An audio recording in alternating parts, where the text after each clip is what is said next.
क्या कहेंगे सर? चर्चाएं हुई, आपने भी उसमें हिस्सा लिया है, क्या कहेंगे सर? पूरे देश में बवाल मचा रखा है कांग्रेस ने इस मामले में। देखिए, बहुत गंभीर विषय आपने रखा है। हमारा ये जब सत्र शुरू हुआ, शीतकालीन सत्र, तो 25 तारीख से शुरू हुआ था, 25 नवंबर से 26 नवंबर को देश संविधान दिवस मनाता है। तो जब संविधान दिवस का फंक्शन हुआ, उसके बाद बीएससी की बैठक हुई, लोकसभा में भी और राज्यसभा में भी अंगीकार होने को, तो हमें संविधान पे चर्चा करनी चाहिए, तो हमने मान लिया।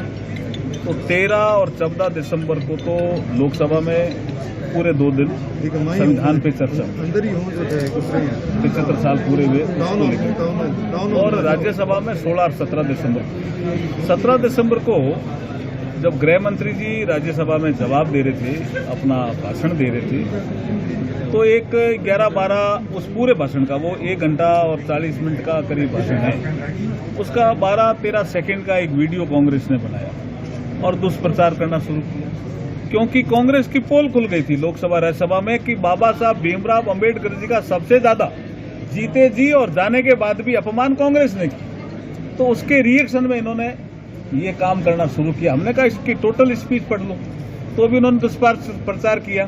तो उसके दूसरे दिन क्या हुआ कि राज्यसभा दोनों के एमपी उसी से प्रवेश करते हैं। ये लोग जब से सत्र शुरू हुआ शीतकालीन, तब से ये आंदोलन करते थे। हम साइड से निकलते थे, हम भी उधर से ही प्रवेश करते थे। लेकिन गृह मंत्री जी के भाषण को तोड़ मरोड़ करके पेश करके जब दुष्प्रचार करना शुरू किया, तो हमारे एमपी भी, एनडीए के एमपी भी उद्वेलित हो गए। वो भी मकर द्वार पे कहने लगे शर्म करो कांग्रेस, शर्म करो। ये तो ये कोई वहाँ कुछ कर रहे थे और अचानक ऐसे शारीरिक प्रदर्शन किया राहुल गांधी जी ने, तो नेता प्रतिपक्ष नहीं है लोकसभा में, उससे 5-6 एमपी गिर गए। 2 एमपी को तो गंभीर चोटें भी आई है, जिसमें एक हमारे प्रताप चंद्र सारंगी हैं उड़ीसा से, एक मुकेश राजपूत हैं उत्तर प्रदेश से। तो ये जो उन्होंने करा, उसके बाद अब ये सोच रहे हैं कि हमारी पोल खुल गई कि बाबा साहब का सबसे ज्यादा अपमान कांग्रेस ने किया। ये चीजें आ गई। बाबा साहब ने जब अपना इस्तीफा दिया तो एक लेटर लिखा, वो लेटर रिकॉर्ड पे आ गया। वो लेटर वहां से तो हटवा दिया उन्होंने, राष्ट्रपति भवन से, तो रिकॉर्ड से, लेकिन वो रिकॉर्ड पे आ गया तो उनको लगेगा कि बाबा साहब ने खुद नहीं बोला है कि कांग्रेस ने मेरे साथ इतनी ज्यादती की। तो उसकी पोल खुल गई कांग्रेस की, इसलिए वो रिएक्शन में ये तोड़ मरोड़ करके अमित शाह जी के बयान को पेश कर रही है। सर, नेहरू जी के जो लेटर हैं वो भी रिटर्न करने के लिए कहा गया है। देखिए, नेहरू जी का एक लेटर जो है, उसमें 50 कार्टून नेहरू मेमोरियल इसमें लाइब्रेरी में थे। वो जब सोनिया जी एनएसए की अध्यक्ष थी तब ले गए। तो हम कह रहे हैं कि वो आपकी पर्सनल प्रॉपर्टी नहीं है। ये जब प्रधानमंत्री संग्रहालय बना है तो पता चला कि 50 कार्टून यहाँ से गायब है। तो हम कहते हैं वापिस दो। ऐसा लोकसभा में हमारे एक साथी ने मुद्दा उठाया। दूसरा, आपने कहा 1 नेशन और 1 इलेक्शन।